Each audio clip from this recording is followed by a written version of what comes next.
আসসালামু আলাইকুম। আশা করছি সবাই ভালো আছেন। এই ভিডিওতে আমরা দেখব প্রতিবন্ধী জরিপ কার্যক্রম আপনি কিভাবে অনলাইনের মাধ্যমে করবেন বা প্রতিবন্ধী জরিপ কার্ডের জন্য আপনি আবেদন কিভাবে করবেন অনলাইনের মাধ্যমে। তো আপনারা স্ক্রিনে যেমনটা দেখতে পাচ্ছেন প্রতিবন্ধী ব্যক্তিদের সুবর্ণ নাগরিক পরিচয়পত্র এই কার্ডের জন্য অনলাইনে আপনার আবেদন করার প্রক্রিয়াটা কি এটা আমরা আজকে দেখে নিব। তো প্রথমত হচ্ছে আপনাকে এই ওয়েবসাইটে আসতে হবে dis.gov.bd। আপনারা এই ওয়েবসাইটে আসবেন। এই ওয়েবসাইটে আসার পরে আপনাদের একটা কাজ করতে হবে। এখানে আবেদন করার আগে আমাদের একটা ফর্ম ডাউনলোড করতে হবে। এখানে আমরা প্রয়োজনীয় ফর্ম একটা অপশন পাবো। এই ফর্ম থেকে আমরা প্রতিবন্ধী শনাক্তকরণের আবেদন ফর্ম এটা ডাউনলোড করব। এখানে আমরা রাইট ক্লিক করে ওপেন লিঙ্কে নিউ ট্যাবে গেলাম। তো এই ফর্মটা আমাদের ইয়ে করতে হবে। এটা বিষয়টা আমি পরে আসতেছি। আগে হচ্ছে আমরা ফর্মটাকে সাবমিট করব। জরিপ ফর্মটা আমরা আগে আবেদন করব। এটার আবেদন করার জন্য হচ্ছে আমরা এখান থেকে আবেদন করুন এই বাটনটাতে ক্লিক করব। তো এই বাটনটাতে ক্লিক করার পর আপনাদের সামনে এরকম নির্দেশনা আসবে। তো নির্দেশনা আপনারা যদি পড়তে চান পড়ে নেবেন, আর পড়তে না চাইলে এখানে অবগত হলাম এটাতে ক্লিক করে হা বাটনে ক্লিক করবেন। তো এটা অবশ্যই পড়ে নেবেন আবেদন করার আগে। যারা নতুন আছেন, নতুন ইউজার যারা আছেন, যারা আবেদন করতে চাচ্ছেন তারা অবশ্যই এটা পড়ে নেবেন। তো আমি আর পড়ছি না, আমি এখান থেকে হা বাটনে ক্লিক করলাম। তো দেখেন হা বাটনে ক্লিক করার পর আমাদের এই আবেদন ফর্মটা চলে আসলো। এখানে আমাদের কি কি ফিল আপ করতে হবে দেখেন। এটা হচ্ছে সূচনা অংশ। প্রথমত হচ্ছে আপনি কোন কিবোর্ড দিয়ে টাইপ করবেন। তো ইউনিকোড টাইপের ক্ষেত্রে বিজয়ও রাখতে পারেন, অব্রও রাখতে পারেন, তো যে কোনো একটা রাখলেই হবে। দেন হচ্ছে আমাদের প্রথম সূচনা অংশটা পূরণ করার পর আমাদের সেকশন 1 আসবে, সেকশন 2, লাস্ট হচ্ছে সেকশন 3। আর আবেদন করার আগে আবেদনকারীর স্বাক্ষরটা আপনার স্ক্যান করে নেবেন, কারণ এখানে ছবিটা হচ্ছে সমাজসেবা অধিদপ্তর ইন্টারনাল সাইট থেকে ছবি দিবে, আর হচ্ছে আপনি স্বাক্ষরটা আপনি এখান থেকে আপলোড করতে পারবেন।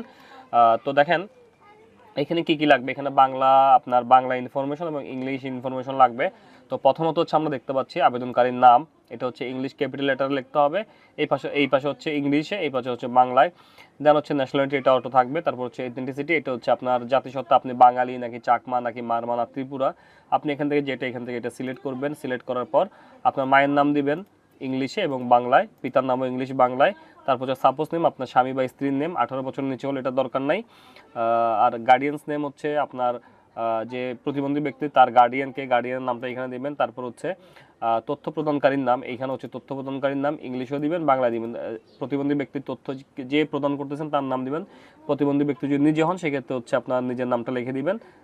দেন হচ্ছে প্রতিবন্ধী ব্যক্তির সাথে সম্পর্ক, এই যে দেখতে পাচ্ছেন সম্পর্ক, প্রতিবন্ধী ব্যক্তির সাথে সম্পর্ক নিজ হতে পারে, পিতামাতা হতে পারে, দাদা দাদি নানানি, এই ধরনের এগুলো দিতে পারেন। আপনার এখানে আপনার প্রতিবন্ধী ব্যক্তির সাথে সম্পর্ক যেটা আপনি এখানে এটা লিখবেন। তারপর হচ্ছে মোবাইল নাম্বার, অবশ্যই একটি ভ্যালিড মোবাইল নাম্বার দিবেন, কারণ হচ্ছে এই মোবাইল নাম্বারের মধ্যে আপনার যখন কার্ডটা প্রপারলি রেডি হবে, তৈরি হবে, তখন হচ্ছে আপনার মোবাইলে একটা মেসেজ আসবে। মেসেজ আসার পর সমাজসেবা অফিসে গিয়ে যোগাযোগ করলে আপনি কার্ডটা সংগ্রহ করতে পারবেন। দেন হচ্ছে ডেট অফ বার্থ, আপনার জন্ম তারিখটা দিয়ে দিবেন, আর বয়সটা এখানে অটো চলে আসবে। জন্ম তারিখটা দিবেন, প্রথম হচ্ছে ডেট মান্থ, তারপর হচ্ছে ইয়ার, তারপর হচ্ছে বার্থ প্লেস, আপনি যে জেলাতে জন্মগ্রহণ করেছেন এখান থেকে ওই জেলাটা সিলেক্ট করবেন। আর তারপর হচ্ছে নাম্বার অফ ফ্যামিলি মেম্বার, আপনার পরিবারের সদস্য সংখ্যা, এটা হচ্ছে মেল মানে হচ্ছে পুরুষ সদস্য সংখ্যা কত আছে বাংলাতে, এখানে ইংলিশে দিলে এখানে বাংলায় অটো চলে আসবে। তারপর হচ্ছে এটা হচ্ছে পুরুষ সদস্য, এটা হচ্ছে মহিলা সদস্য, তারপর হচ্ছে থার্ড জেন্ডার, তারপর হচ্ছে টোটালটা হচ্ছে অটো চলে আসবে এটা। তারপর হচ্ছে প্রতিবন্ধী ব্যক্তির জাতীয় পরিচয়পত্র। এখানে জাতীয় পরিচয়পত্র লেখার ক্ষেত্রে আপনারা একটা কাজ করবেন, যাদের 13 সংখ্যার আইডি মানে হচ্ছে পুরাতন আইডি কার্ড যাদের, তাদের ক্ষেত্রে হচ্ছে এখানে জন্মসালটা অ্যাড করে 17 ডিজিট করে দেন হচ্ছে তারপর এখানে টাইপ করুন। আর যাদের স্মার্ট আইডি নাম্বার, যাদের 10 সংখ্যার আইডি নাম্বার, তারা হচ্ছে এখানে 10 সংখ্যাটা টাইপ করে দিলেই হবে। তারপর হচ্ছে 18 বছর নিচে হলে জন্ম নিবন্ধন নাম্বার। তো আপনার যদি 18 বছর নিচে থাকে, আপনার যদি এনআইডি না থাকে, সেক্ষেত্রে হচ্ছে আপনি এখানে জন্ম নিবন্ধন নাম্বারটা দিবেন। তারপর হচ্ছে প্রেজেন্ট অ্যাড্রেস, মানে হচ্ছে আপনার বর্তমান ঠিকানা, এখান থেকে হচ্ছে ডিভিশন সিলেক্ট করবেন, আপনি যে ডিভিশন আছেন ডিভিশন সিলেক্ট করবেন। দেন হচ্ছে ডিস্ট্রিক্ট সিলেক্ট করবেন। তারপর হচ্ছে আপনি কি সিটি কর্পোরেশনের মধ্যে আছেন নাকি উপজেলার মধ্যে আছেন নাকি পৌরসভার মধ্যে আছেন, এগুলো সিলেক্ট করবেন এখান থেকে। দেন হচ্ছে এখান থেকে আপনার ইউনিয়ন সিলেক্ট করবেন, যে ইউনিয়ন সিলেক্ট করবেন। তারপর হচ্ছে এখান থেকে আপনি কত নম্বর ওয়ার্ড আছেন, ওয়ার্ডটা এখানে আসে না, ওয়ার্ডটা আপনার ঠিকানা এখানে লিখে দিবেন। তারপর হচ্ছে যে এখানে হচ্ছে আপনার ঠিকানা বা আপনি যে গ্রামে বসবাস করেন ওই গ্রামের নামটা লিখতে হবে। ধরেন আপনি চট্টগ্রাম সিটি কর্পোরেশন এলাকায় বসবাস করেন বা যে কোনো একটা এলাকায়, আর ধরেন আমি কলেজ গেট এলাকায় থাকি, তো আমি এখানে কলেজ গেট 9 নম্বর ওয়ার্ড এটা লিখে দিব এখানে। তো বাংলা তোলে ইংরেজিও লিখতে হবে, বাংলাতেও লিখতে হবে। দেন হচ্ছে স্থায়ী ঠিকানার ক্ষেত্রে একটা বিষয় দেখেন, বর্তমান ঠিকানা যদি আপনার সেম হয় সেক্ষেত্রে হচ্ছে আপনি এখানে টিকমার্ক দিলে বর্তমান ঠিকানা এবং স্থায়ী ঠিকানা অটোমেটিক একটাই চলে আসবে এখানে। তারপর হচ্ছে আমরা সব কিছু ঠিক থাকলে পরবর্তী ধাপে যাব। তো আমি এই ফর্মটা পূরণ করছি, পূরণ করে আমি পরবর্তী সেকশন 1-এ যাব। তো এখানে আমি নাম লিখে দিচ্ছি। এখানে অবশ্যই কোনো রকম কোনো ভুল করা যাবে না। এখানে ওনার আইডি কার্ড অথবা হচ্ছে জন্ম নিবন্ধনের যে তথ্য আছে ওই তথ্য অনুযায়ী আপনারা এখানে টাইপ করবেন। ওকে, দেখতে পাচ্ছেন আমাদের এটা কিন্তু একদম ফুলফিল হয়ে গেছে। আমরা ভালোভাবে ফিল আপ করেছি। ভালোভাবে ফিল আপ করে এই অংশটা, সূচনা অংশটা কিন্তু আপনাদের জন্য খুবই গুরুত্বপূর্ণ। এখানে কোনো রকম কোনো ভুল করা যাবে না। আপনারা সুন্দরভাবে হচ্ছে আপনারা এটা দেখে দেন হচ্ছে আপনারা পরবর্তী ধাপে যাবেন। এখন হচ্ছে আমরা যে কাজটা করবো, আমাদের সব কিছু ঠিকঠাক থাকলে আমরা এখান থেকে পরবর্তী এই বাটনটাতে ক্লিক করব। তো দেখেন এই বাটনটাতে ক্লিক করার পর কি আসছে, এখানে হচ্ছে আপনার দেখেন এখানে 3 নম্বর হচ্ছে লিঙ্গ। আপনি পুরুষ হলে পুরুষ, মহিলা হলে মহিলা সিলেক্ট করবেন। যেমন হচ্ছে উনি পুরুষ, আমি এখান থেকে পুরুষ এটা সিলেক্ট করলাম। যেমন বৈবাহিক অবস্থা, বিবাহিত হলে বিবাহিত, অবিবাহিত হলে অবিবাহিত, এগুলো সিলেক্ট করবেন। সিলেক্ট করে হচ্ছে ধর্ম সিলেক্ট করবেন।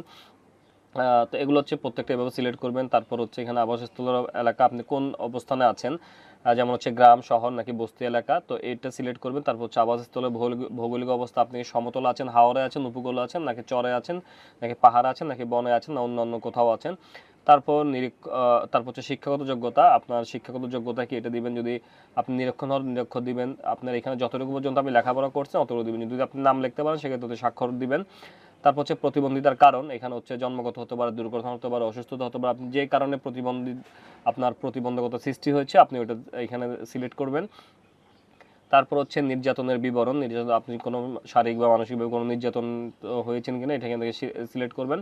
তারপর সরকারি বা বেসরকারি কোনো সুযোগ সুবিধা পেয়েছেন কিনা, যেমন প্রতিবন্ধী ভাতা পাচ্ছেন, ক্ষুদ্র ঋণ পাচ্ছেন, বা পুনর্বাসন ভাতা পাচ্ছেন। তো এই টাইপে যদি কোনো ভাতা পেয়ে থাকেন সেক্ষেত্রে হচ্ছে সিলেক্ট করবেন, আর না পেয়ে থাকলে পাইনি এটা দিবেন। তারপর হচ্ছে আপনি ছিন্নমূল কিনা এটা এখান থেকে সিলেক্ট করবেন। যদি হা হয় হা দিবেন, না হলে না দিবেন। নিজস্ব বসত বাড়ি আছে কিনা এটা হা হলে হা, না হলে না। বংশে আর কোনো প্রতিবন্ধী ব্যক্তি আছে কিনা, আপনার ফ্যামিলি যদি আর কোনো প্রতিবন্ধী ব্যক্তি থাকে তাহলে যদি থাকে হা দিবেন, না থাকলে না দিবেন। কোনো সমিতি বা সামাজিক সংগঠন বা প্রতিবন্ধী সংগঠনের সদস্য কিনা, হা হলে হা, না হলে না। অন্যের উপর নির্ভরশীল কিনা, যদি হা হয় হা, না হলে না। সমাজসেবা অধিদপ্তরে সনদ পেয়েছে কিনা, হা হলে হা, না হলে না। তো এগুলো আমি প্রথম থেকে পূরণ করছি, পূরণ করে আবার পরবর্তী ধাপে যাচ্ছি। ওকে, আমাদের সবগুলো ফিল আপ হয়ে গেলে আমরা এখান থেকে আবার পরবর্তী বাটনে ক্লিক করব। তো পরবর্তী বাটনে ক্লিক করার পর আমাদের সামনে সেকশন 2তে আসছে পেশা এবং আয় সম্পর্কিত। তো দেখেন এখান থেকে পেশাও সিলেক্ট করবেন। আপনি এখানে যে কাজ করেন, এখানে 16টা ক্যাটাগরি আছে। আপনি 16টা ক্যাটাগরিতে যেমন হচ্ছে সরকারি চাকরি, চিকিৎসা, গৃহকর্ম, শিল্প, প্রকৌশলী, দিনমজুর, বেকার, ভিক্ষাবৃত্তি, লেখাপড়া, আপনি যেটা করতেছেন ওইটা এখান থেকে সিলেক্ট করবেন। তারপর বার্ষিক আয়, আপনার বার্ষিক আয় কত এখান থেকে এটা সিলেক্ট করবেন। যদি 24,000 থেকে 48,000 হয় 48,000। এখানে 6টা ক্যাটাগরি আছে, 6টা ক্যাটাগরির মধ্যে আপনি যেটা ওটা দিবেন, দিয়ে আবার পরবর্তী বাটনে ক্লিক করবেন। তো আমরা এখান থেকে দিয়ে দিচ্ছি। ওকে, দিয়ে দেওয়ার পর আমরা পরবর্তীতে ক্লিক করব। এখন পরবর্তীতে ক্লিক করে দেওয়ার পর হচ্ছে প্রতিবন্ধিতা বিষয়ক, এখানে হচ্ছে আপনার কিছু জিজ্ঞাসা আছে। এখানে দেখেন এখানে 20টার মতো কোশ্চেন আছে। তো এই কোশ্চেনগুলো আপনাকে ভালোভাবে অ্যান্সার করতে হবে। তো আমি একটু বলে দিচ্ছি আপনাদেরকে। চোখে দেখতে অসুবিধা হয়, উত্তর না হলে 21 নম্বর প্রশ্নের প্রযোজ্য নেই। আপনার যদি চোখের সমস্যা থাকে, যদি আপনি এখানে হা দেন তাহলে হচ্ছে 21 নাম্বারটা আপনি দিতে করবেন, এখান থেকে দিবেন। আর যদি 20 নাম্বারটা না হয়, যদি দেখেন না হলে, যদি না সিলেক্ট করে এখান থেকে হচ্ছে 21 নম্বর প্রশ্নটা চলে যাবে। দেন হচ্ছে কানে শুনতে অসুবিধা হয় কি, হা হলে হা, না হলে না। হিয়ারিং এইড থাকা সত্ত্বেও কানে শুনতে অসুবিধা হয় কি, হা হলে হা, না হলে না। হাঁটতে বা পদক্ষেপ নিতে অসুবিধা হয় কি, যদি আপনার হাঁটতে বা পদক্ষেপ নিতে অসুবিধা হয় তাহলে হা দিবেন, না হলে না। শারীরিক পরিচ্ছন্নতা বা পোশাক পরিধানে অসুবিধা হয় কি, হা হলে হা, না হলে না। হাঁটা বা হাত ঘোরানোর সময় হাত বা পায়ে দুর্বলতা বা জড়তা বোধ হয় কিনা, হা হলে হা, না হলে না। সমবয়সী বা অন্যদের তুলনায় সবকিছু শিখতে বা বুঝতে অসুবিধা হয় কি, হা হলে হা, না হলে না। অন্যদের তুলনায় বসতে দাঁড়াতে বা হাঁটতে অসুবিধা হয় কি, এখানে উত্তর হা হলে হা, না হলে না। অস্তিত্ব নয় এমন কোনো আওয়াজ শুনতে বা দেখতে পাই কিনা, হা হলে হা, না হলে না। অমূলক বা অজানা ভয়ের কারণে নিজেকে গুটিয়ে রাখে কি, হা হলে হা, না হলে না। কথা বুঝতে অসুবিধা হয় বা বিলম্ব হয় কি, হা হলে হা, না হলে না। চেহারা বা শারীরিক গঠন দেখে ভিন্ন রকম মনে হয় কি, হা হলে হা, না হলে না। কথায় বা আচরণে মনের ভাব প্রকাশ করতে অসুবিধা হয় কি, হা হলে হা, না হলে না। চোখে তাকাই কি, হা হলে হা, না হলে না। একা থাকার প্রবণতা রয়েছে কি, হা হলে হা, না হলে না। কোনো খেলনা জিনিস বা কল্পনামূলক খেলা খেলতে অসুবিধা হয় কিনা, হা হলে হা, না হলে না। কোনো কারণ ছাড়াই রেগে যায় বা ধ্বংসাত্মক কাজ করে কি, হা হলে হা, না হলে না। যেখানে সেখানে প্রসাব বা পায়খানা করে অস্বস্তিকর অবস্থা তৈরি করে কিনা, হা হলে হা, না হলে না। একই কথা বারবার বলে কিনা, হা হলে হা, না হলে না। তারপর হচ্ছে ঘুমের সমস্যা রয়েছে কিনা, থাকলে হা দেবেন, না থাকলে না। নিজেকে বা অন্যকে আঘাত করে কিনা, থাকলে যদি এরকম করলে হা দিবেন, না করলে না দিবেন। একা একা হাসি বা কান্না করে কিনা, হা হলে হা, না হলে না। পুনরাবৃত্তিমূলক আচরণ যেমন অনবরত 2 হাত নাড়ানো, মাথা দোলানো করে কিনা, হা হলে হা, না হলে না। ফিট বা শক্ত হয়ে যায় কি, হা হলে হা, না হলে না। দেন হচ্ছে লাস্টের দিকে হচ্ছে আপনার স্ক্যান করে স্বাক্ষরটা দিবেন। স্বাক্ষরের সাইজ হচ্ছে 180/200 অথবা হচ্ছে 300/80, যে কোনো একটা দিলেই হবে। অথবা এখান থেকে সরাসরি আপনি ক্রপ করে নিতে পারবেন। তো আমি এটা পরে দেখাচ্ছি, আমি অপশনগুলো একটু ফিল আপ করে আসি। এখানে আরেকটা বিষয়, 35 নম্বর প্রশ্নটা আপনার একটু খেয়াল করবেন। চোখে তাকায় কিনা, চোখে চোখে তাকানোর বিষয়টা হচ্ছে দেখবেন অনেক ক্ষেত্রে অটিস্টিক কিছু বাচ্চা আছে বা আপনার কিছু বাচ্চা দেখবেন আপনি কথা বলছেন ওর মতো অন্য চিন্তা করতেছে বা অন্য দিকে তাকিয়ে আছে।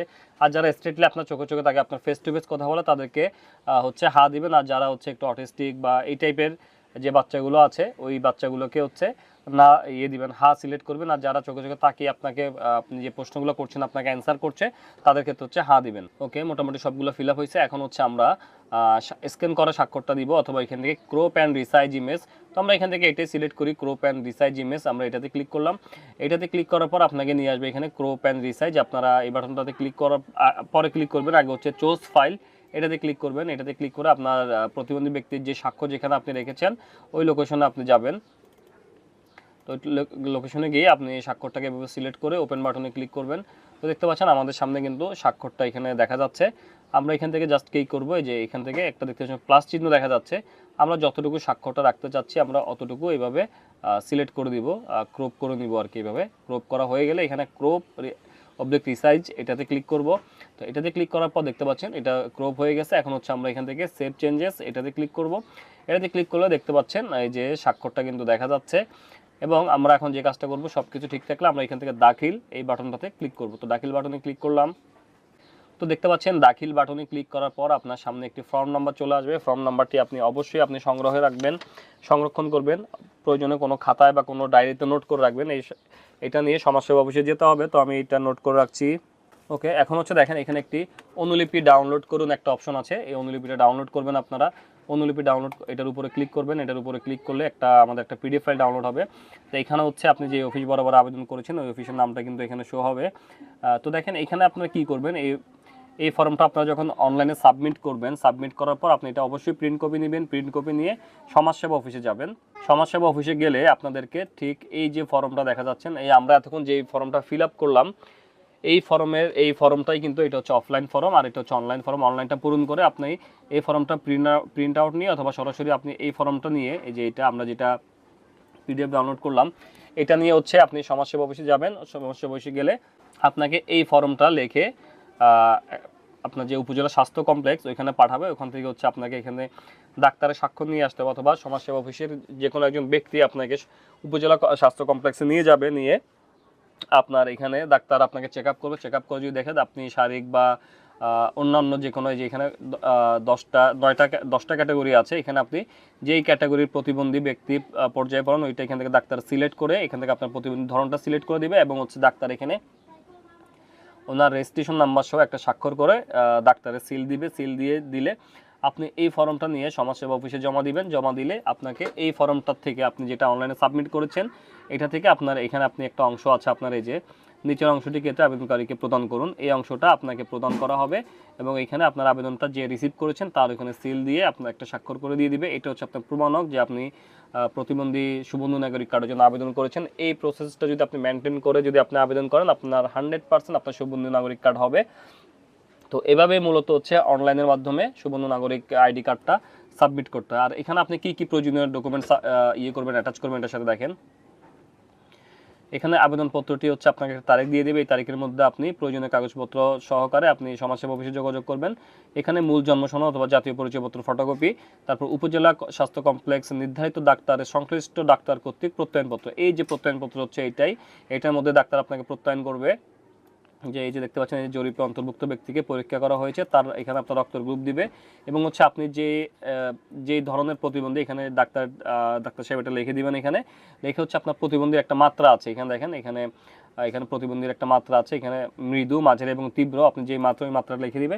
দেন হচ্ছে আপনি এই যে ফর্মটা ফিল আপ করলেন, ফর্মটা ফিল আপ করে আপনি যখন ডাক্তারের সাক্ষ্য সহ আপনি যখন সমাজসেবা অফিসে সব কিছু সাবমিট করবেন দেন হচ্ছে আপনাকে এই রিসিট কপিটা আপনাকে দিয়ে দিবে। আপনি পরবর্তীতে আপনার কার্যক্রমের জন্য আপনার মোবাইলে মেসেজ যাবে এবং হচ্ছে আপনি এই রিসিপ্টটা আপনি জমা দিয়ে বা পরবর্তীতে আপনার যখন কার্ড হবে তখন এই রিসিপ্টটা নিয়ে এসে সমাজসেবা অফিসে জমা দিলে আপনার কার্ডটি আপনাকে প্রদান করা হবে।